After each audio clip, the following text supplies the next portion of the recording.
ಎಲ್ಲರಿಗೂ ನಮಸ್ಕಾರ. Welcome back to my channel. ನಾನು ಲಲಿತಾ.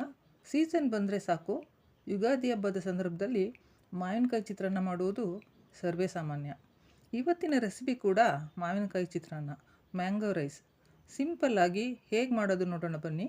ಸ್ನೇಹಿತರೆ, ವಿಡಿಯೋನ ಸ್ಕಿಪ್ ಮಾಡದೆ ನೋಡಿ, ಲೈಕ್ ಮಾಡಿ, ಶೇರ್ ಮಾಡಿ. ಇನ್ನೂ ಸಬ್ಸ್ಕ್ರೈಬ್ ಮಾಡ್ಕೊಂಡಿಲ್ಲ ಅಂದರೆ ದಯವಿಟ್ಟು ನನ್ನ ಚಾನಲ್ನ ಸಬ್ಸ್ಕ್ರೈಬ್ ಮಾಡ್ಕೊಳ್ಳಿ. ಮೊದಲಿಗೆ ನಾನು ಅರ್ಧ ಮಾವಿನಕಾಯಿ ತುರಿಯನ್ನು ತುರಿದು ರೆಡಿ ಮಾಡಿ ಇಟ್ಕೊಂಡಿರ್ತೀನಿ. ತದನಂತರ ಒಂದು ಕಡಾಯಿಯನ್ನು ಸ್ಟವ್ ಮೇಲೆ ಇಟ್ಕೊಳ್ತಾ ಇದ್ದೀನಿ. ಕಡಾಯಿ ಸ್ವಲ್ಪ ದೊಡ್ಡದಿದ್ರೇ ಅನುಕೂಲ ಇರುತ್ತೆ. ಒಗ್ಗರಣೆಗೆ ಎಣ್ಣೆಯನ್ನು ಹಾಕ್ತೇನೆ. ಕಾದ ನಂತರ ಅದಕ್ಕೆ ಸಾಸಿವೆ 1 ಸ್ಪೂನು, ಜೀರಿಗೆ 1 ಸ್ಪೂನು, ಕಡಲೆಬೇಳೆ ಕೂಡ 1 ಸ್ಪೂನನ್ನು ಹಾಕ್ತಾಯಿದ್ದೇನೆ. ಅದಾದ ನಂತರ ಕಡಲೆಕಾಯಿ ಬೀಜವನ್ನು ಕೂಡ ಸೇರಿಸ್ತಾ ಇದ್ದೇನೆ. ಕಡಲೆಕಾಯಿ ಬೀಜ ನಮಗೆ ಎಷ್ಟು ಬೇಕೋ ಅಷ್ಟನ್ನು ನಾವು ಸೇರಿಸ್ಕೋಬೋದು. ಹಾಗೂ 1 ಸ್ಪೂನು ಉದ್ದಿನಬೇಳೆಯನ್ನು ಕೂಡ ನಾನು ಸೇರಿಸ್ತಾ ಇದ್ದೇನೆ. ಉದ್ದಿನಬೇಳೆಯನ್ನು ಸೇರಿಸಿದ ನಂತರ ಸ್ವಲ್ಪ ಕಂದು ಬಣ್ಣಕ್ಕೆ ಬರೋವರೆಗೂ ಫ್ರೈ ಮಾಡ್ಕೊಳ್ಳೋಣ. 50% ಫ್ರೈ ಆದಮೇಲೆ ಇದಕ್ಕೆ ಒಂದು 7-8 ಉದ್ದುದ್ದ ಸೀಳಿರೋಂಥ ಹಸಿರು ಮೆಣಸಿನ್ಕಾಯನ್ನು ನಾನು ಸೇರಿಸ್ತಾ ಇದ್ದೇನೆ. ಹಾಗೆ ಕರಿಬೇವನ್ನು ಕೂಡ ಹಾಕ್ತಾ ಇದ್ದೇನೆ. ಇದೆಲ್ಲವನ್ನು ಒಟ್ಟಿಗೆ ನಾವು ಮಿಕ್ಸ್ ಮಾಡಿ ಚೆನ್ನಾಗಿ ಫ್ರೈ ಮಾಡೋಣ. ಫ್ರೈ ಆದ ನಂತರ ನಾನು ಈರುಳ್ಳಿಯನ್ನು ಆ್ಯಡ್ ಮಾಡ್ತಾ ಇದ್ದೇನೆ. ನಾನು 3 ಗಡ್ಡೆ ಈರುಳ್ಳಿಯನ್ನು ಉದ್ದುದ್ದಾಗಿ ಸೀಳಿ ಹೆಚ್ಚಿಟ್ಕೊಂಡಿದ್ದೆ.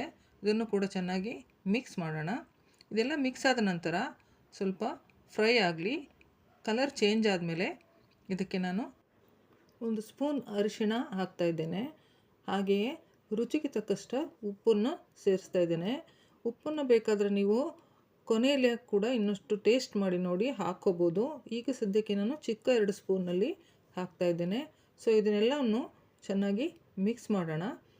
ಕಲರ್ ಚೇಂಜ್ ಆದಮೇಲೆ ಇದಕ್ಕೆ ನಾನು ಈ ಮೊದಲೇ ತುರಿದು ಇಟ್ಟುಕೊಂಡಿರ್ತಕ್ಕಂತಹ ಮಾವಿನಕಾಯಿ ತುರಿಯನ್ನು ಸೇರಿಸ್ತಾ ಇದ್ದೇನೆ. ಅದರ ಜೊತೆಗೆ ಒಂದು ಬೌಲಲ್ಲಿ ತೆಂಗಿನಕಾಯಿ ತುರಿ ಕೂಡ ತುರಿದು ಇಟ್ಕೊಂಡಿದ್ದೆ, ಅದನ್ನು ಕೂಡ ಸೇರಿಸ್ತಾ ಇದ್ದೇನೆ. ಈಗ ಮಾವಿನಕಾಯಿ ತುರಿ ಮತ್ತು ತೆಂಗಿನಕಾಯಿ ತುರಿ ಎರಡನ್ನೂ ಕೂಡ ಚೆನ್ನಾಗಿ ಮಿಕ್ಸ್ ಮಾಡೋಣ. ಮಿಕ್ಸ್ ಆದಮೇಲೆ ಇದಕ್ಕೆ ನಾವು ಸ್ವಲ್ಪ ಕೊತ್ತಂಬರಿ ಸೊಪ್ಪನ್ನು ಕೂಡ ಆ್ಯಡ್ ಮಾಡೋಣ. ಕೊತ್ತಂಬರಿ ಸೊಪ್ಪನ್ನು ಆ್ಯಡ್ ಮಾಡಿದ್ಮೇಲೆ ಎಲ್ಲವನ್ನು ಚೆನ್ನಾಗಿ ಮಿಕ್ಸ್ ಮಾಡೋಣ. ಈಗ ಇದಕ್ಕೆ ಅನ್ನವನ್ನು ಸೇರಿಸ್ತಾ ಇದ್ದೇನೆ. ಅನ್ನವನ್ನು ಪೂರ್ತಿಯಾಗಿ ಸೇರಿಸಿದ ನಂತರ ಚೆನ್ನಾಗಿ ಕೈ ಆಡಿಸೋಣ. ಎಲ್ಲವನ್ನು ಚೆನ್ನಾಗಿ ಮಿಕ್ಸ್ ಮಾಡೋಣ. ಚಿತ್ರಾನ್ನದ ಗೊಜ್ಜಿನೊಂದಿಗೆ ಅನ್ನ ಕಂಪ್ಲೀಟಾಗಿ ಮಿಕ್ಸ್ ಆಗಬೇಕು. ಚೆನ್ನಾಗಿ ಮಿಕ್ಸ್ ಆದಮೇಲೆ ಸ್ಟವ್ ಆಫ್ ಮಾಡಿ ಅದನ್ನು ಕೆಳಗಡೆ ಇಳಿಸೋಣ. ಇದಾದ ನಂತರ ಒಂದು ಪ್ಲೇಟಿಗೆ ಅದನ್ನು ಸರ್ವ್ ಮಾಡೋಣ. ಈಗ ಮಾವಿನಕಾಯಿ ಚಿತ್ರಾನ್ನ, ಮ್ಯಾಂಗೋ ರೈಸ್ ರೆಡಿಯಾಗಿದೆ. ಫ್ರೆಂಡ್ಸ್, ಇದು ತುಂಬ ಸುಲಭವಾದ ರೆಸಿಪಿ. ಹೊಸದಾಗಿ ಕಲಿಯೋರಿಗೆ, ಬ್ಯಾಚುಲರ್ಸ್ಗೆ ಈಸಿಯಾಗಿದೆ.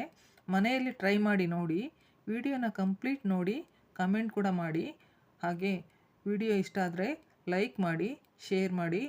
ಸಬ್ಸ್ಕ್ರೈಬ್ ಮಾಡಿಲ್ಲ ಅಂದರೆ ದಯವಿಟ್ಟು ನಮ್ಮ ಚಾನಲ್ನ ಸಬ್ಸ್ಕ್ರೈಬ್ ಮಾಡ್ಕೊಳ್ಳಿ. Thanks for watching.